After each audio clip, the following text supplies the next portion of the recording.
The war began, as most suburban wars do, over grilled meat and blood. Mostly blood. Specifically, mine, my wife's, and most disastrously, my new boss's. "The secret to a good burger, Dave," I said, brandishing a spatula with what I hoped was an air of confident suburban mastery, "is to not mess with it. Just let the heat do the work." I flipped a patty, releasing a hiss of sizzling fat into the humid evening air. Dave, a man whose approval could dictate the trajectory of my next 5 years at the company, gave a tight, pained smile. "Fascinating, Alex. Truly." He then executed a lightning-fast slap against his own neck, leaving a small red smear. "Got one," he muttered, examining his hand with grim satisfaction. This was the 5th one he'd gotten in 10 minutes. Our backyard, the one we'd sunk a comical portion of our savings into for its tranquil, park-like setting, had become a blood bank with a cover charge. The air, thick with the scent of charcoal and freshly cut grass, was also thick with the high-pitched, anxiety-inducing whine of 1,000 tiny vampires. They were relentless, a stealth air force of mosquitoes that treated citronella candles like a light appetizer. My wife, Sarah, was trying her best to keep Dave's wife, Jennifer, entertained. This mostly involved a frantic 2-person ballet of swatting and twitching. "It's really lively out here," Jennifer said, her voice strained as she subtly scratched a welt forming on her forearm. "Oh, you have no idea," Sarah replied, her smile not quite reaching her eyes. She shot me a look that said, "This was your idea, you absolute genius." The final nail in the coffin of my promotion prospects was when Dave's 6-year-old little Timmy let out a piercing shriek. We all turned. A fresh, angry red bump was swelling on his eyelid, making him look like he'd just gone 10 rounds with a miniature Mike Tyson. That was it. The party deflated like a leaky pool float. Apologies were made, half-eaten burgers were abandoned, and the boss's family made a hasty retreat, waving through the windows of their minivan like refugees fleeing a plague zone. I stood on the patio, a battlefield of abandoned paper plates and overturned beer bottles, spatula still in hand. I was covered in itchy red bumps. I felt defeated, emasculated by an insect with a brain the size of a dust mite. The silence was broken only by the triumphant, omnipresent buzz. "Well," Sarah said, coming up behind me and slapping my shoulder blade. "Got one? That makes 10 for me. What's your score?" "I'm not counting," I grumbled. I looked out at the pristine lawn, the manicured flower beds, the neat fence line separating us from our equally manicured neighbors. We'd moved here for this, for peace, for fresh air, for a yard our dog, Buster, could run in without having to dodge city traffic. Instead, we'd bought a 2,500-square-foot bug zapper where we were, the bait. "Something has to be done," I declared, pointing my spatula at the darkening sky. "This is my land. I will not be driven from it by a swarm of anemic little hypodermic needles." Sarah raised an eyebrow. "What are you going to do? Challenge their leader to single combat?" "Worse," I said, my eyes narrowing with a terrible newfound purpose. "I'm going to do some research." That night, I fell down a rabbit hole of pest control forums and YouTube videos. My search history looked like the manifesto of a deranged exterminator. How to kill mosquitoes. Best mosquito fogger. Can you set your entire lawn on fire legally? The chemical options were horrifying. I read about foggers that could potentially give our golden retriever, Buster, a third eye, and sprays that would nuke every beneficial insect in a 100-foot radius, turning our little patch of green into a sterile, poison-soaked wasteland.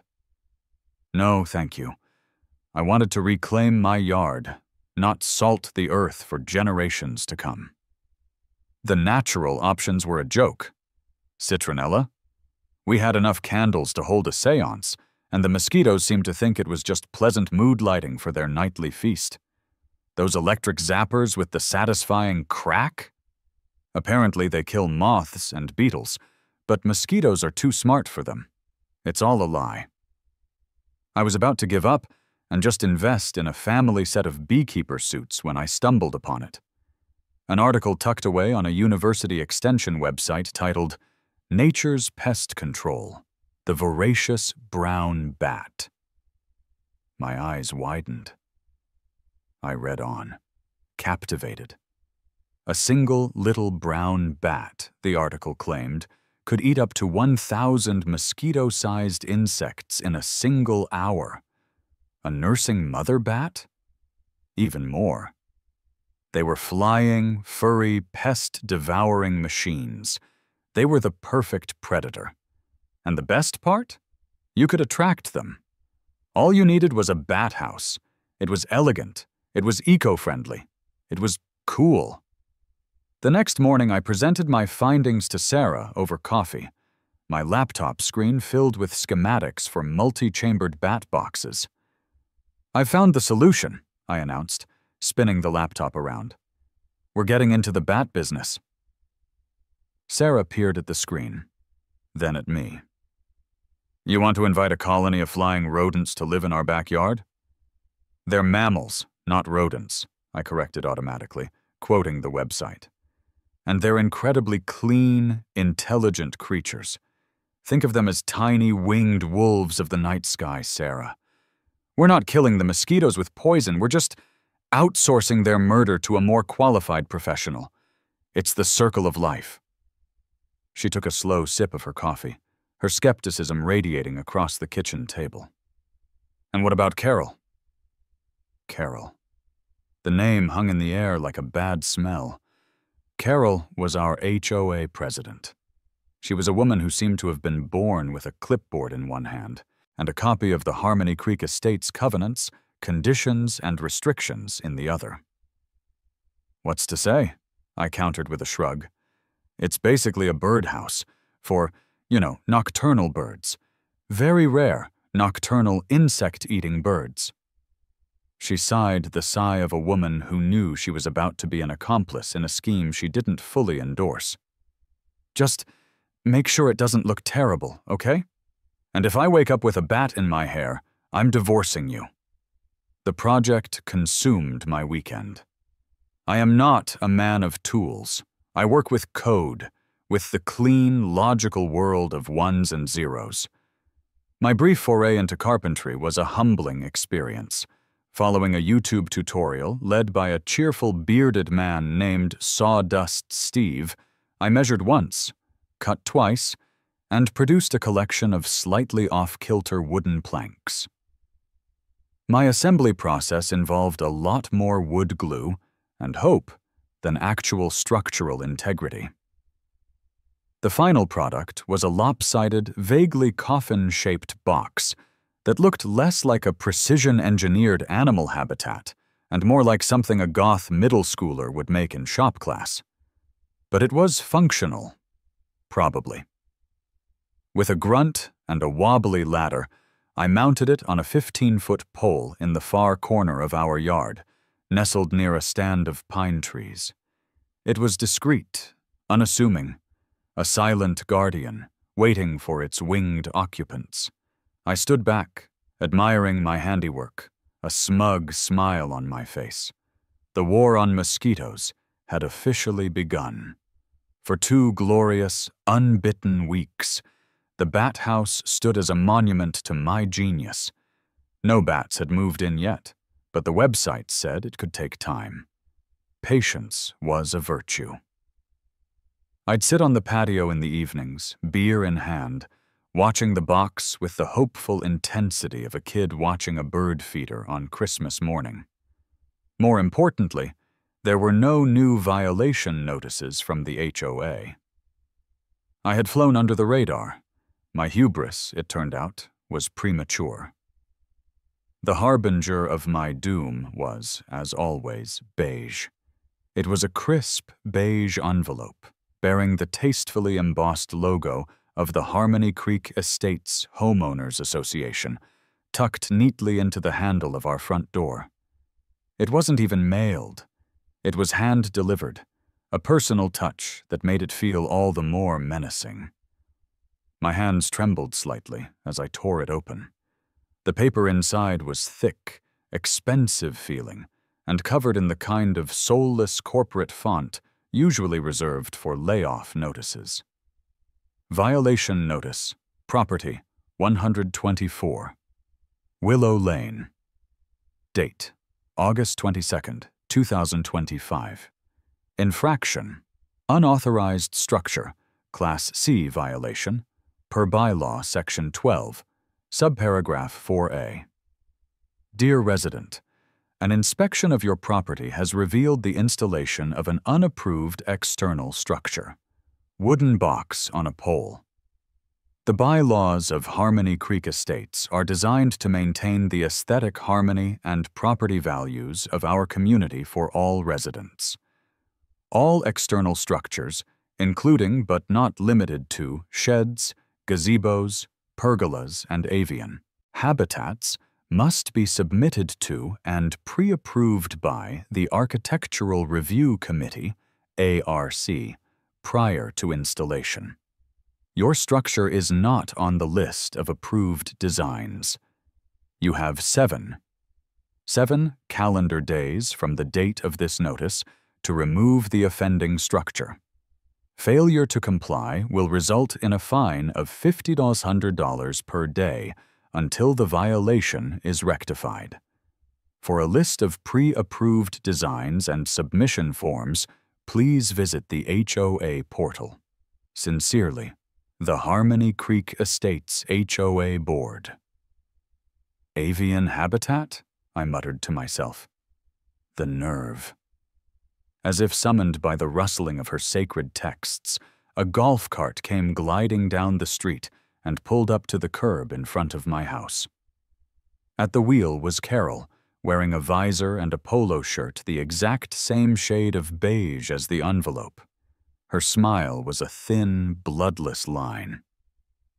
"Afternoon, Alex," she called out, her voice carrying an unnerving level of cheerful authority. "Get the notice?"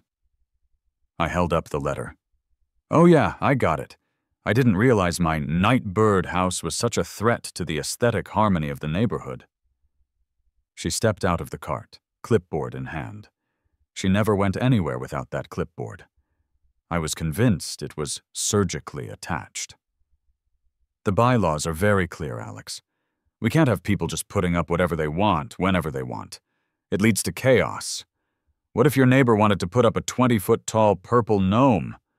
Where does it end?" "It's a small brown box, Carol. It's tucked away in the corner. You can barely see it." "I saw it," she said, and the way she said it implied she saw everything. "And it's not an approved color. All exterior additions must be painted Harmony Beige, Serenity Taupe, or Tranquil White. It's in the guidelines." She tapped her clipboard meaningfully.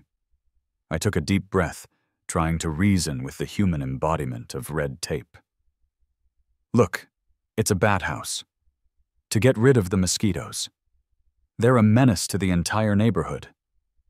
Carol's face, already stern, hardened into a mask of genuine horror. She took an involuntary step back. "Bats?" she whispered, as if I'd just confessed to breeding snakes in my bathtub. "You've erected a vermin sanctuary on your property? Alex, that's a public health hazard. They carry diseases, rabies." "That's a common misconception," I started, ready to spout the facts I'd learned online. "Less than half of 1% of bats." "7 days," she cut me off, her voice firm. "The structure has to be gone in 7 days, or the fines begin. And now that I know what it's for, I'll be speaking with the board about an additional fine for encouraging the habitation of pests. Have a harmonious day."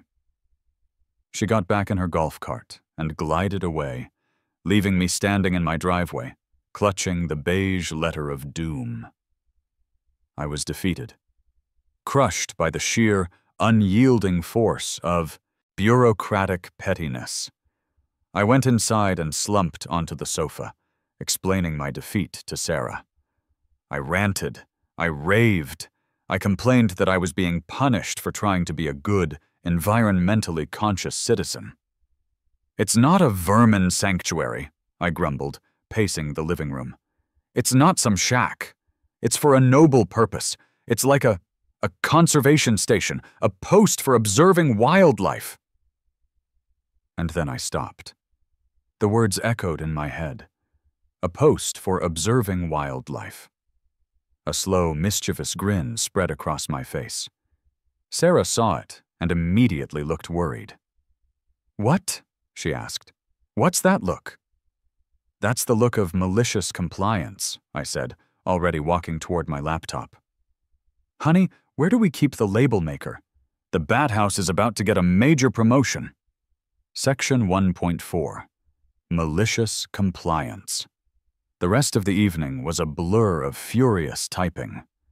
My fingers flew across the keyboard, not searching for how to dismantle my lopsided masterpiece, but for how to armor it in a shield of impenetrable bureaucracy. I dove headfirst into the labyrinthine websites of the county, the state's Fish and Wildlife Department, and a dozen obscure environmental forums with web design straight out of 1998. I waded through legalese and scientific jargon.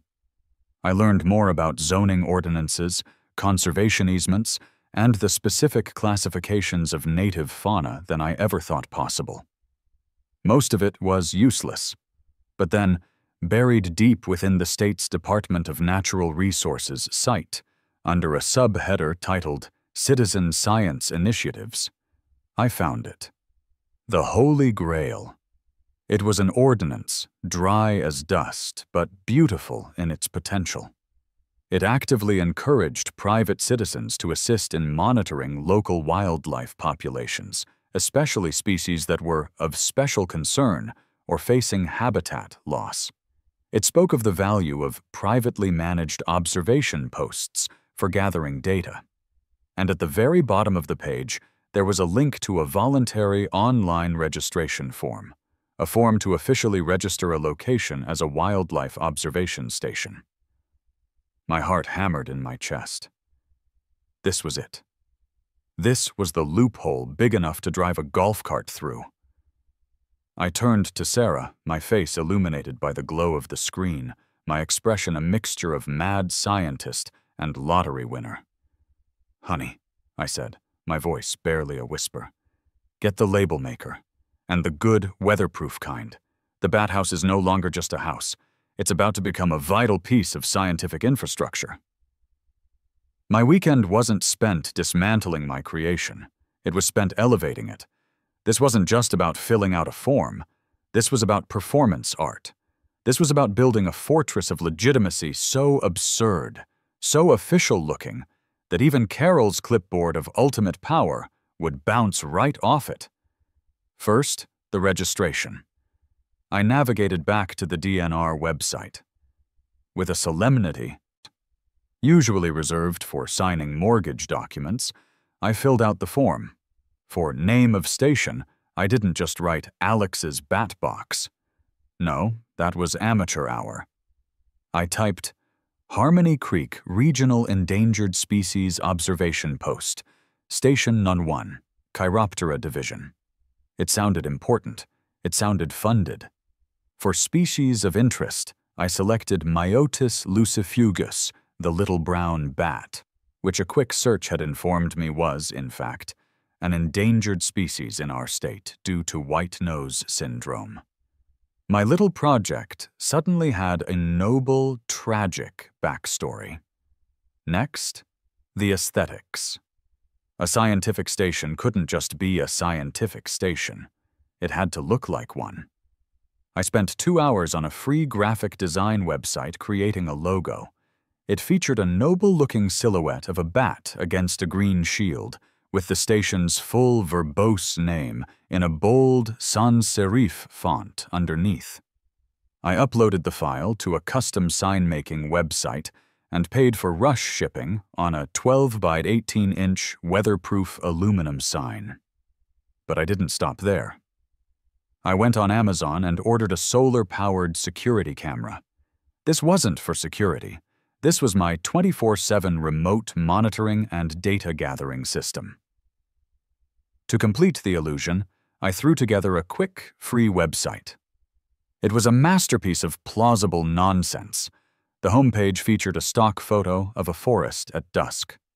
The About Us page contained a mission statement I'd cobbled together from various university biology department websites, full of phrases like longitudinal data collection and non-invasive observational research. I created a page for the little brown bat, packed with copied and pasted facts from Wikipedia. The crown jewel was a button on the home page that said, View Live Feed. When clicked, it just took the user to a static, high-resolution photo of the bat house I'd taken with my phone. It was perfect. By Saturday afternoon, the sign had arrived. With a level and a power drill, I mounted it perfectly on the pole, directly beneath the lopsided wooden box. Then I installed the camera, pointing it squarely at the entrance to the house. The transformation was complete. It was no longer a simple bat house. It was an institution. I was standing back, admiring my work, when my neighbor Bob wandered over from his yard.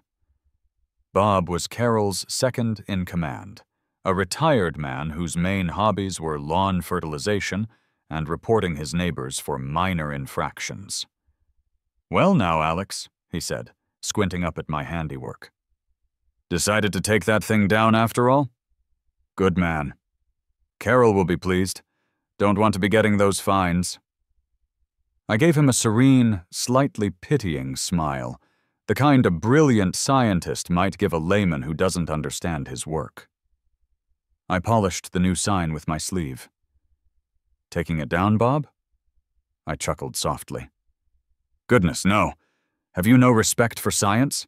This isn't a mere bat house anymore. This is a registered observation post for a state-protected species.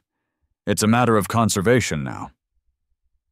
Bob shuffled closer, his brow furrowed in confusion as he tried to read the sign. "Harmony Creek. Endangered. Chiroptera. What in tarnation is a Chiroptera?" "It's the scientific order for bats, Bob," I said, layering my voice with academic authority. "A highly specialized field. You wouldn't understand. Now, if you'll excuse me," I said, pulling out my phone and pretending to make a note. "I have to log the current ambient light levels for my daily report. We're tracking emergence triggers." Bob just stared, his mouth slightly agape. He looked from the sign to the camera, then back to me. He clearly didn't understand a word I'd said, which was precisely the point. He just shook his head and shuffled back to his own yard, defeated by jargon.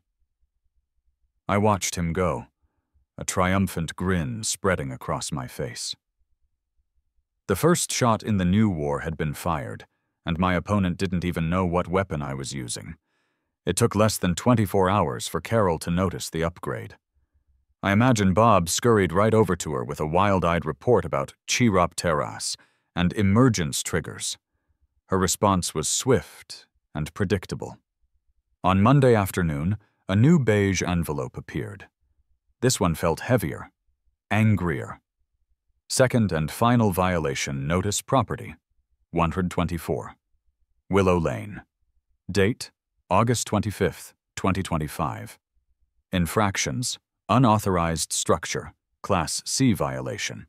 Continuing unapproved signage, Class B violation, per bylaw, Section 15. Subparagraph 2C. Frivolous and deceptive. Structure classification, special violation. Dear resident, this notice serves as a final warning. Your failure to remove the unauthorized structure has resulted in the commencement of daily fines, $50 Tuzrers. Furthermore, you have now installed unapproved signage, a separate violation which will incur an additional fine of $50 per day. Let us be clear, referring to your unapproved structure by a fictitious and grandiose name does not exempt it from the community bylaws. The board will not tolerate attempts to circumvent established rules through semantic gamesmanship. This is not a laboratory. It is a residential community. Your total accrued and ongoing fine is now $100 per day. Please remove the structure and the sign within 48 hours to prevent further action, including the placement of a lien on your property. Sincerely, the Harmony Creek Estates HOA Board and Legal Counsel. Semantic gamesmanship? I read aloud to Sarah. They brought in the lawyers, and they made up a whole new violation just for me.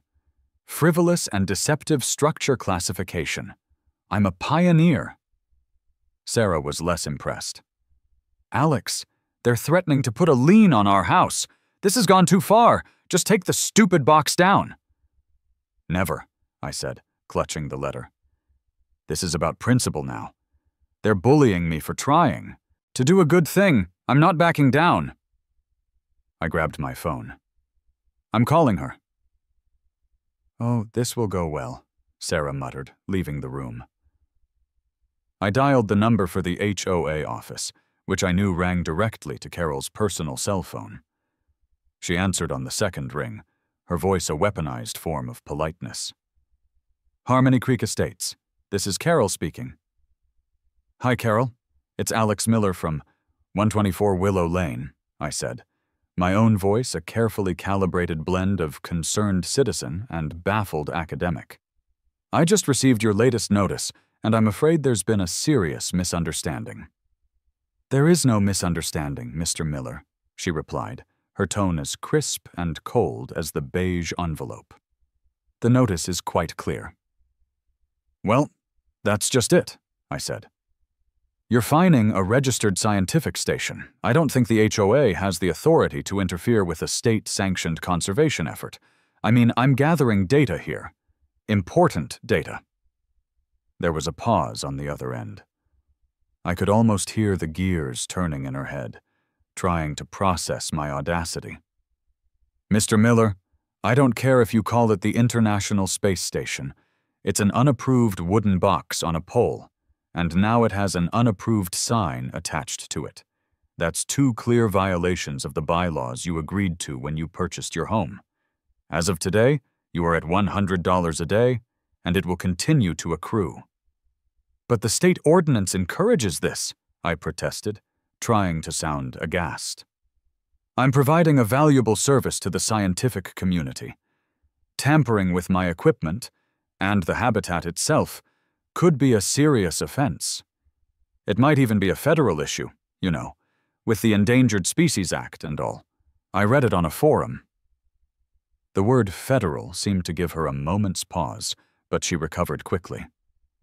The board will not be intimidated by your forums. We will see you at the next monthly HOA hearing if the violations are not rectified. It's on the first Tuesday of the month. I highly suggest you bring your checkbook. She hung up.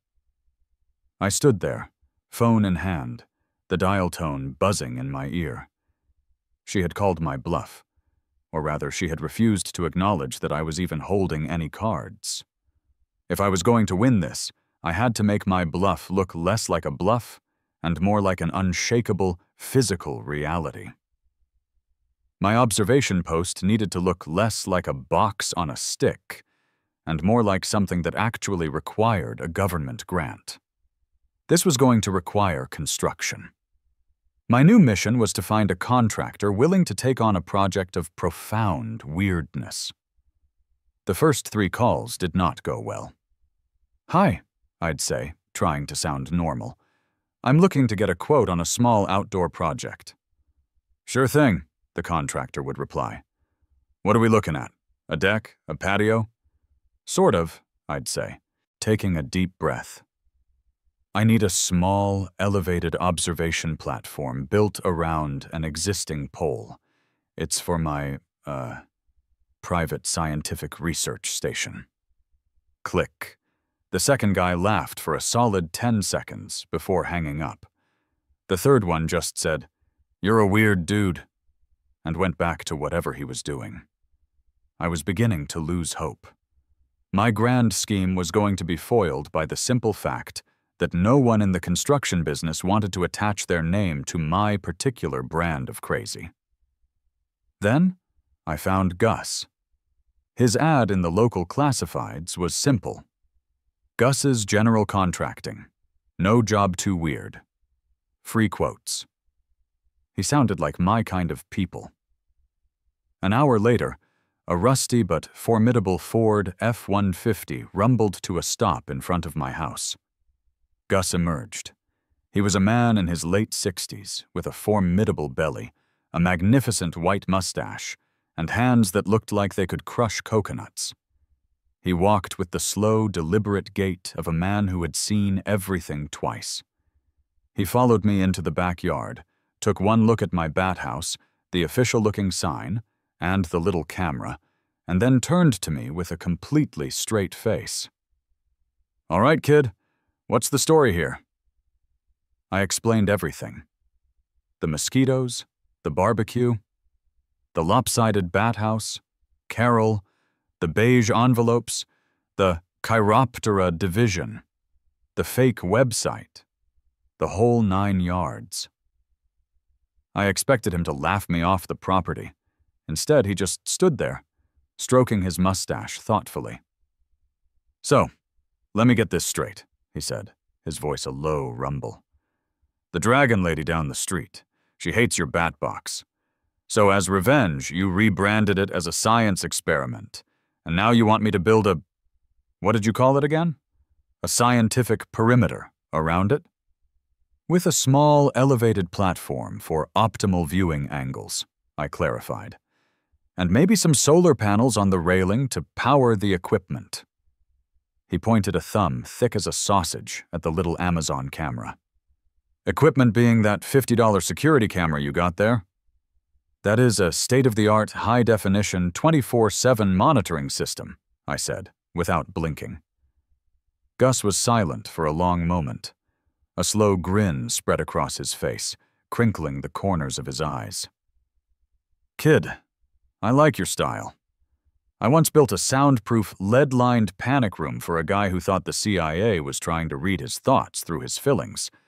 This ain't even in the top 5 weirdest jobs I've ever done." He pulled out a tape measure. "The price is the price. Pressure-treated pine or composite?" "Whatever looks more official," I said. "Composite it is. Now, is the HOA gonna like any of this?" "That," I said with a confident smile I absolutely did not feel, "is a problem for future Alex."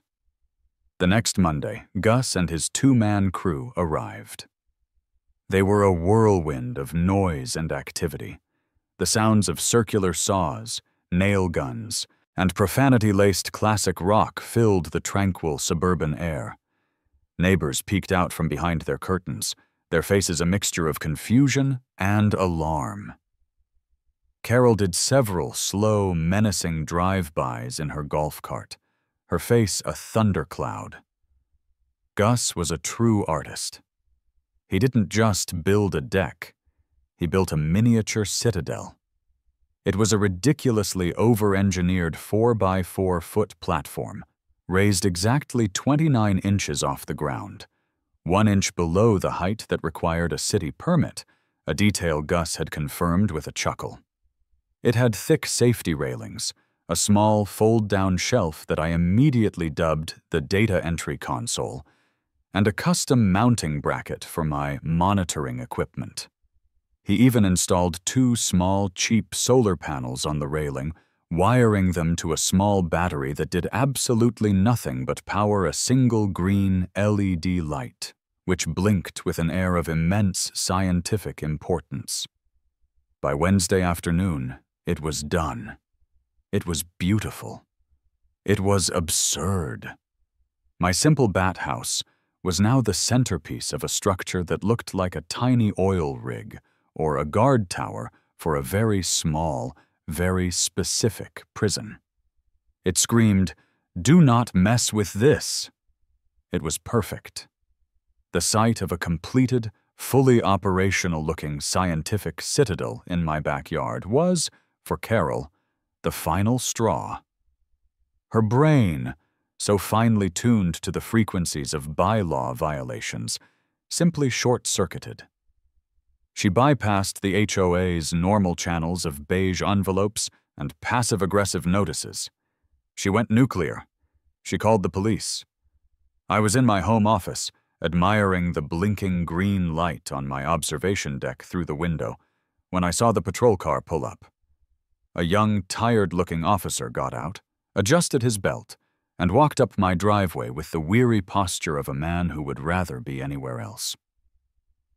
By the time I opened the front door, Carol had already marched across her lawn and onto mine, clipboard in hand, ready for battle. "Officer, thank you for coming," she announced, her voice trembling with righteous indignation. "This man is the problem. He is building this monstrosity without any permits. It's an unlicensed construction, a public nuisance, and a danger to the community." The officer, whose name tag read Miller, looked at me, then at the structure in my backyard, then back at me. He sighed. It was a deep, profound sigh that contained the weight of 1,000 petty neighborhood disputes. "Sir," he said to me, his voice flat, "do you have a permit for this deck?" This was the moment I'd prepared for. I gave him a calm, friendly smile. "Good afternoon, officer.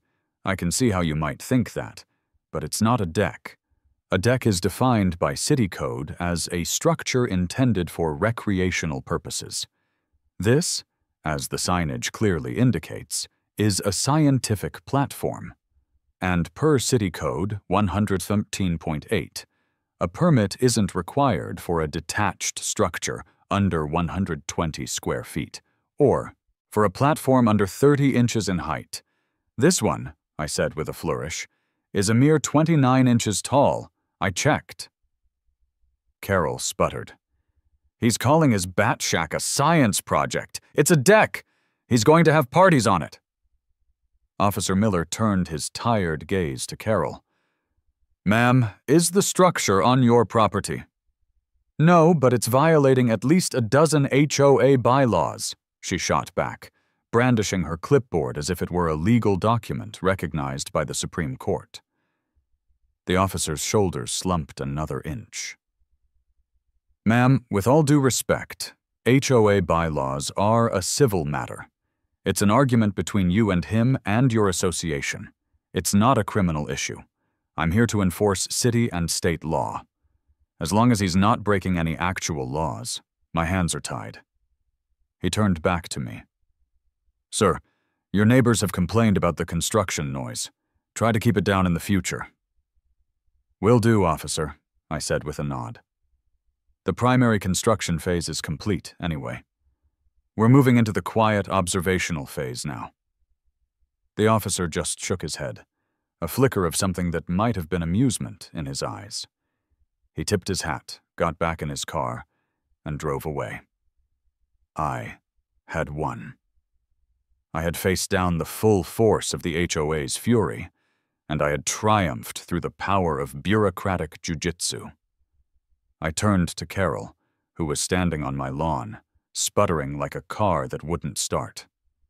Her face was a brilliant shade of crimson. "This isn't over, Alex," she seethed, her voice a low hiss.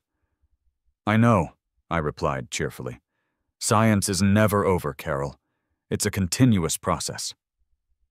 She spun on her heel and stormed back to her house, the sheer force of her rage practically wilting my petunias as she passed. The war was far from over, but I had won a major battle. My victory lap, however, was short-lived. I knew Carol wasn't going to give up. She'd be poring over the bylaws, consulting with the HOA's lawyers, looking for any crack in my ridiculous armor. My bluff was strong, but it was still a bluff. A determined adversary could eventually call it. I needed to reinforce it. I needed a real expert. I needed to turn my lie into something approximating the truth. That evening, I dove back onto the internet, but this time I wasn't looking for ordinances. I was looking for academics. I navigated to the website for the nearest state university's biology department. I scrolled through faculty profiles until I found her. Dr. Anya Sharma. Her faculty photo showed a woman with sharp, intelligent eyes and a no-nonsense expression. Her bio was impressive. PhD from Cornell, 20 years of research experience, and a list of publications as long as my arm. Her specialty? The behavioral ecology of North American bats, with a focus on Myotis lucifugus. She was perfect. Taking a deep breath, I began to compose the most carefully worded email of my life. I framed myself as a passionate citizen scientist and amateur conservationist who was deeply concerned about the plight of the little brown bat. I mentioned that I had established a small-scale, privately funded observation post in my backyard, a known bat corridor. I completely omitted any mention of Carol, HOAs, beige envelopes, or spite. I attached a link to my janky website, hoping it looked more charmingly rustic than laughably amateur. I signed off with a flourish. Yours in conservation, Alex Miller. I hit send and immediately felt a wave of nausea. What if she exposed me as a fraud? To my utter astonishment, a reply landed in my inbox less than 2 hours later. Dear Mr. Miller, thank you for your email and for your interest in the conservation of Monsieur Lucifugus. I took a look at your website. Your initiative is intriguing. While your methods are certainly unorthodox, the potential for a new data point in a suburban habitat is valuable. I would be interested to hear more about your observational protocols. Would you be available for a brief phone call tomorrow afternoon? Sincerely, Dr. Anya Sharma. My heart hammered in my chest. She had replied. She wanted to talk to me. The next afternoon, I sat at my desk, my palms sweating, waiting for the phone to ring. When it did, I answered with a voice I hoped sounded professional, and not like a terrified homeowner who had built a spite deck. Alex Miller speaking. Mr. Miller, this is Dr. Sharma. Thanks for making the time. Her voice was exactly as I'd imagined. Crisp, efficient, and with zero tolerance for nonsense. I have to be honest, your observation post looks suspiciously like a homemade bat house with a deck built around it. Is there something about this project you're not telling me? My carefully constructed facade crumbled in an instant. I stammered, well, it's a multi-purpose structure. The housing and the observational functionalities they're fully integrated for optimal data collection. A sound came from the other end of the line. A short, sharp bark of a laugh. She saw right through me. Right, she said, and I could hear the smile in her voice. Listen, Mr. Miller, I've been in academia for 2 decades. I know what a spite project looks like when I see one. I'm guessing there's a homeowners association involved? I exhaled, defeated. Is it that obvious? A little, she chuckled. But look, I genuinely don't care about your neighborhood squabbles. What I do care about is data. If you're serious about this, and I mean actually serious about collecting useful data, I can send you some guidelines. I'll teach you how to do proper emergence counts. I can even lend you an acoustic monitor to record their calls for species identification. If you can provide me with consistent, credible data over the next few months, I'll even write an official letter of support for your station to include in my research grant proposals. It helps to show community engagement. I was stunned. It was a lifeline. A real, actual scientist was offering to legitimize my entire ridiculous enterprise. "Yes," I said, probably a little too enthusiastically. "Absolutely. I'll do whatever you need. For science." "Good," she said. "I'll email you the protocols. Welcome to the world of bat research, Mr. Miller. It's about to get a lot more interesting than arguing over the color of your deck." When I hung up the phone, I was practically floating. I wasn't just a guy fighting with his HOA anymore. I was a citizen scientist. I had a mission. I was fighting for Carol, yes, but now I was also fighting for the bats. The official summons arrived a week later. Another beige spear aimed at the heart of my suburban dream. I was being called before the full HOA board to answer for my crimes. The list of charges was now a full page long, a magnificent testament to my campaign of pettiness. The fines, they noted, had reached a staggering $1,400 and were still climbing. Sarah thought I should just pay the fine and tear it all down. "It was fun. You made your point.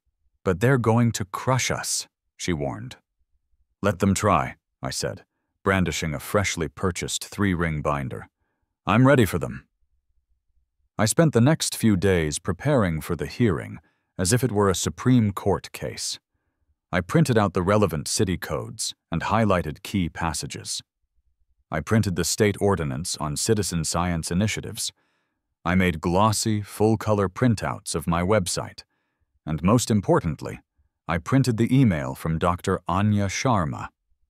Her official letter of support had arrived in the mail that very morning, printed on university letterhead, and it was the crown jewel of my defense. It was my Excalibur. The hearing was held in the Harmony Creek Estates Community Clubhouse, a room so profoundly bland and beige it felt like it could suck the very soul out of your body. Carol sat at the head of a long folding table, flanked by the 2 other board members. On her right was Gary, a meek accountant who looked like he was terrified of his own shadow. On her left was Helen, a stern-faced woman who looked like she chewed on rocks for fun.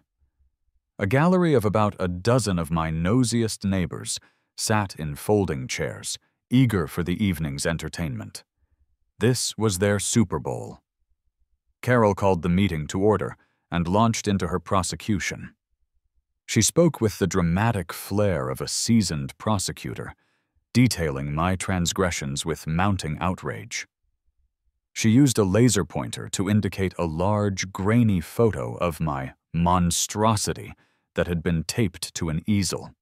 "And this flagrant disregard for the bylaws," she concluded, her voice ringing with passion. "This campaign of deliberate defiance not only lowers our collective property values but also makes a mockery of the very rules that protect our peaceful and harmonious way of life." The neighbors murmured in agreement. Gary nodded along nervously. Helen just stared at me, unblinking. "Mr. Miller," Carol said, turning her attention to me, "do you have anything to say for yourself before the board votes on levying the full extent of the fines and hiring a contractor to remove the illegal structures at your expense?" I stood up, holding my binder. I calmly walked to the front of the room. "I do, thank you." I opened the binder on the table. "First," I began, my voice steady, "let's address the structure itself. As you can see from this printout of City Zoning Code 113.8, the observation platform is fully compliant with all municipal regulations regarding height and square footage, and therefore requires no permit." I slid a highlighted document across the table. "Next, the matter of the sign," I continued, undeterred by Carol's icy glare. "While it may violate HOA bylaws, I would argue that it is protected by State Ordinance 451B, which encourages citizen-led conservation efforts and the clear marking of such research sites." I slid another document over. Gary actually picked it up and started reading it. Carol slammed her hand on the table. This is absurd! It is a bat house. You admitted it yourself. It is not a conservation effort. I held up a hand. Actually, I said, my voice dropping for dramatic effect, that's where you're mistaken. I pulled the final, glorious document from my binder. According to Dr. Anya Sharma, the head of Chiroptera research at State University and a leading expert on the endangered little brown bat, this is, and I quote, a valuable affiliated data-gathering station for her state-funded research. I let that hang in the air for a moment. The room went silent. The neighbors stopped whispering. Dr. Sharma has asked me to place an acoustic monitor on the platform to record bat calls for species identification, I continued, embellishing just a little.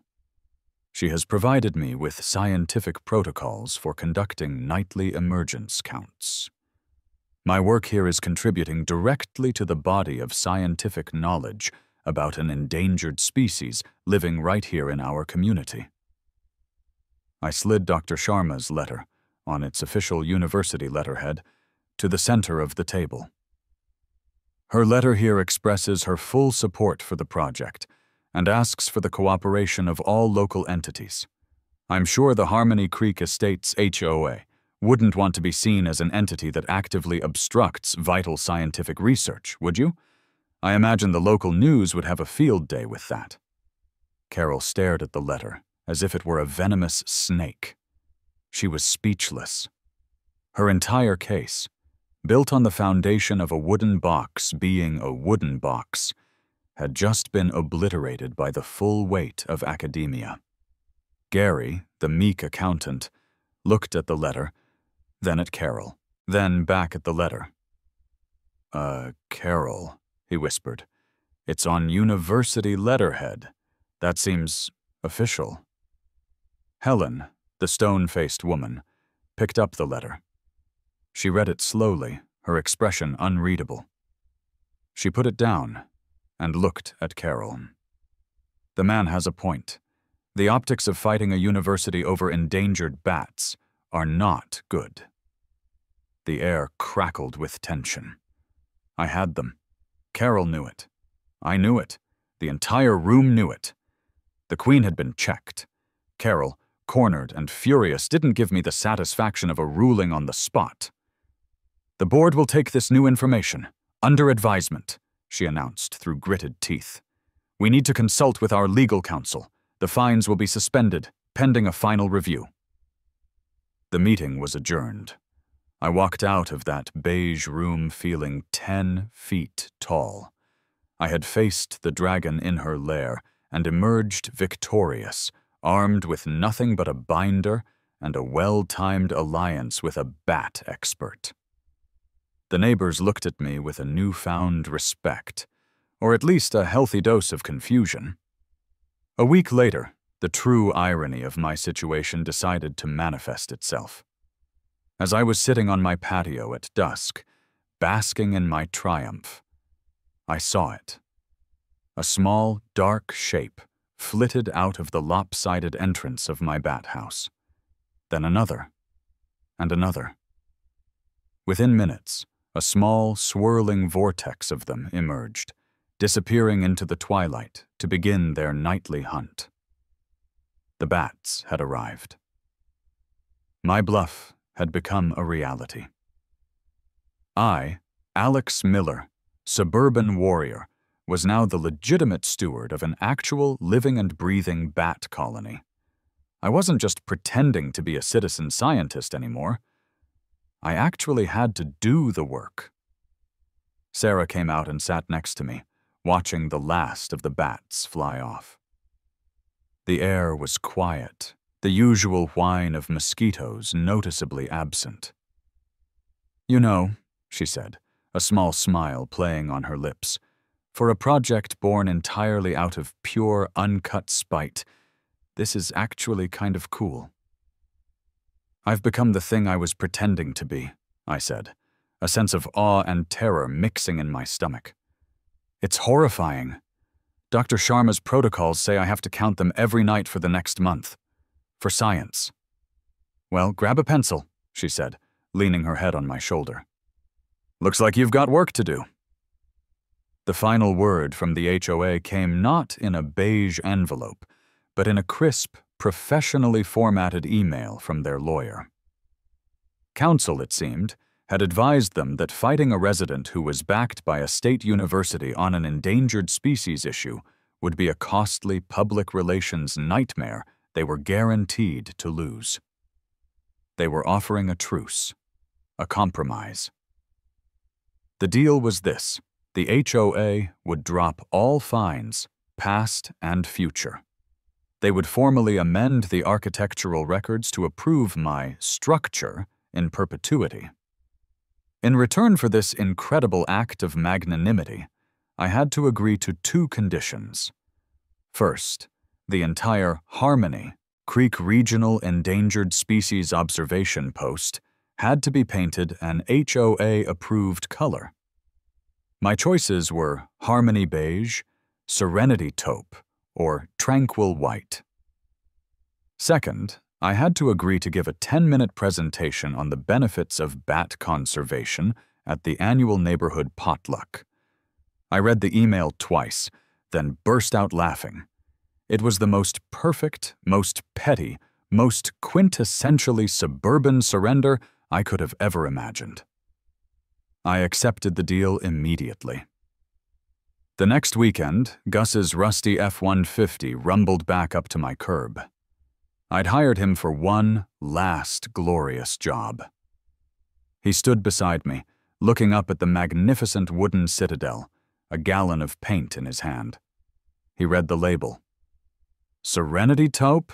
he said, his mustache twitching. "Sounds like the name of a retirement home where the nurses steal your jewelry. Are you sure about this, kid? It's a sad color." I clapped him on the shoulder, a wide grin on my face. "Gus, my friend," I said, "that is the color of absolute, unmitigated victory." He just chuckled and got to work, covering my monument to defiance in the most boring, board-approved color imaginable. Months later, I stood at the front of the clubhouse, the same soulless room where I had once been on trial. This time, however, I was the guest of honor at the annual potluck. A cheap projector screen was set up behind me, displaying a slide that said, "Bats, our friends in the fight against mosquitoes." I clicked to the next slide, a picture of my newly painted, taupe-colored observation post. "As many of you know," I began, trying not to sound too smug, "I'm the director and lead researcher at the Harmony Creek Observation Station." I gave my 10-minute presentation, full of facts I'd learned from Dr. Sharma and first-hand observation. I was surprisingly passionate about it. The mosquito population in the neighborhood had plummeted, a fact that had not gone unnoticed. My observation post was now a local curiosity. Kids from down the street would come by with their parents at dusk to watch the bats emerge, their faces full of wonder. Carol was in the front row. She sat with her arms crossed, her expression unreadable. It wasn't the pure, unadulterated hatred of before. It was something else, a kind of grudging, baffled respect. As I finished my presentation, the neighbors gave me a polite, slightly stunned round of applause. I looked out at their faces, at the potluck casseroles and gelatin salads, at the beige walls of the clubhouse. I came to the suburbs looking for peace and quiet. Instead, I accidentally started a war with a formidable neighborhood tyrant over a lopsided wooden box on a stick. And you know what? It was worth every single taupe-splattered minute.